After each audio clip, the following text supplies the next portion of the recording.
ದುಬೈಗೆ ಉದ್ಯೋಗಕ್ಕಾಗಿ ತೆರಳಲಿಕ್ಕೆ ಸಿದ್ಧತೆಯನ್ನು ನಡೆಸಿದ್ದಾಯಿತ ಯುವಕನೊಬ್ಬ ಗಾಂಜಾ ಹಾಗೂ ಎಂಡಿಎಂಎ ಮಾದಕ ವಸ್ತುಗಳ ಮಾರಾಟ ಯತ್ನದ ಆರೋಪದಲ್ಲಿ ಇದೀಗ ಬೆಳ್ತಂಗಡಿ ಪೊಲೀಸರ ಅತಿಥಿಯಾಗಿದ್ದಾನೆ. ಪೊಲೀಸರಿಗೆ ಸಿಕ್ಕಿಬಿದ್ದು ನ್ಯಾಯಾಂಗ ಬಂಧನಕ್ಕೆ ಒಳಗಾಗಿದ್ದಾನೆ. ಜುಲೈ 29ರಂದು ರಾತ್ರಿ ಸುಮಾರು 8 ಗಂಟೆಯ ಹೊತ್ತಿಗೆ ಬೆಳ್ತಂಗಡಿ ಪೊಲೀಸ್ ಠಾಣೆಯ ಪೊಲೀಸ್ ಉಪನಿರೀಕ್ಷಕ ಆನಂದ್ ಎಂ ನೇತೃತ್ವದ ತಂಡ ರೌಂಡ್ಸ್ ಕರ್ತವ್ಯದಲ್ಲಿರುತ್ತೆ. ವೇಳೆ ಕುಪ್ಪೆಟ್ಟು ಗ್ರಾಮದ ಪಿಲಿಚಂಡಿಕಲ್ಲು ಪ್ರದೇಶದ ಖಾಸಗಿ ಕಟ್ಟಡದ ಮುಂಭಾಗದಲ್ಲಿ ಆಟೋ ರಿಕ್ಷಾ ಬಳಿ ಅನುಮಾನಾಸ್ಪದವಾಗಿ ನಿಂತಿದ್ದಂತಹ ವ್ಯಕ್ತಿಯೊಬ್ಬ ಪೊಲೀಸ್ ವಾಹನವನ್ನು ಕಂಡು ತಪ್ಪಿಸಿಕೊಳ್ಳಲಿಕ್ಕೆ ಯತ್ನಿಸ್ತಾನೆ.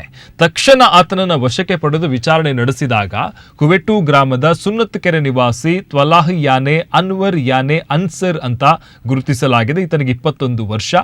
ಮತ್ತಷ್ಟು ವಿಚಾರಣೆಯಲ್ಲಿ ಕುವೆಟ್ಟು ಗ್ರಾಮದ ಅಲಾದಿಕೊಟ್ಟಿಗೆ ನಿವಾಸಿ ಹಮ್ಮದ್ ಕರಾರ್ ಎಂಬಾತನಿಗೆ 20,000 ರೂಪಾಯಿ ಮುಂಗಡ ನೀಡಿ ಗಾಂಜಾ ಖರೀದಿಸಿದ್ದು ಹೆಚ್ಚಿನ ಬೆಲೆಗೆ ಮಾರಾಟ ಮಾಡಲಿಕ್ಕೆ ಯೋಜನೆಯನ್ನ ರೂಪಿಸಿದ್ದಾಗಿ ಆರೋಪಿ ತಿಳಿಸಿದ್ದಾನೆ.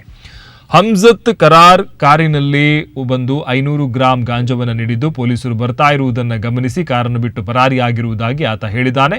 ಪೊಲೀಸರು ಕಾರನ್ನು ಪರಿಶೀಲಿಸಿದಾಗ ಅದರೊಳಗೆ 7,60,000 ರೂಪಾಯಿ ಮೌಲ್ಯದ 76 ಗ್ರಾಂ ಎಂಡಿಎಂಎ ಮಾದಕ ವಸ್ತು ಪತ್ತೆಯಾಗಿದೆ. ಅಲ್ಲದೆ ಆರೋಪಿ ತ್ವಲಾಹ್ ಬಳಿ 1,498 ರೂಪಾಯಿ ಮೌಲ್ಯದ 20 ಗ್ರಾಂ ಗಾಂಜಾ, 30,000 ರು ಮೌಲ್ಯದ ಮೊಬೈಲ್ ಫೋನ್ ಹಾಗೂ ಇತರ ವಸ್ತುಗಳು ಪತ್ತೆಯಾಗಿದೆ. ಒಟ್ಟು 15,41,698 ರೂಪಾಯಿ ಮೌಲ್ಯದ ವಸ್ತುಗಳನ್ನು ಪೊಲೀಸರು ವಶಪಡಿಸಿಕೊಂಡಿದ್ದಾರೆ.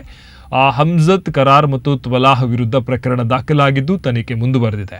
ಜುಲೈ 30ರ ಸಂಜೆ ದುಬೈಗೆ ಉದ್ಯೋಗಕ್ಕಾಗಿ ತೆರಳಲಿಕ್ಕೆ ಈತ ಸಿದ್ಧತೆಯನ್ನು ನಡೆಸಿದ್ದ. ಅಂದರೆ ನಿನ್ನೆ ಈತ ದುಬೈಗೆ ಹೋಗಬೇಕಾಗಿತ್ತು ಉದ್ಯೋಗಕ್ಕಾಗಿ. ಆದರೆ ಜುಲೈ 28ರಂದು ಈತ ಮಾಡಿದಂತಹ ಗಾಂಜಾ ಅಥವಾ ಡ್ರಗ್ಸ್ ಏನು ಮಾರಾಟ ಪ್ರಕರಣಕ್ಕೆ ಸಂಬಂಧಪಟ್ಟಂತೆ ವಿಮಾನ ಏರಿ ಈತ ಬದುಕನ್ನು ಕಟ್ಟಿಕೊಳ್ಬೇಕಾಗಿತ್ತು. ಆದರೆ ಇದೀಗ ಜೈಲಿನಲ್ಲಿ ಕಂಬಿ ಎಣಿಸುವ ಪರಿಸ್ಥಿತಿ ಬಂದಿದೆ.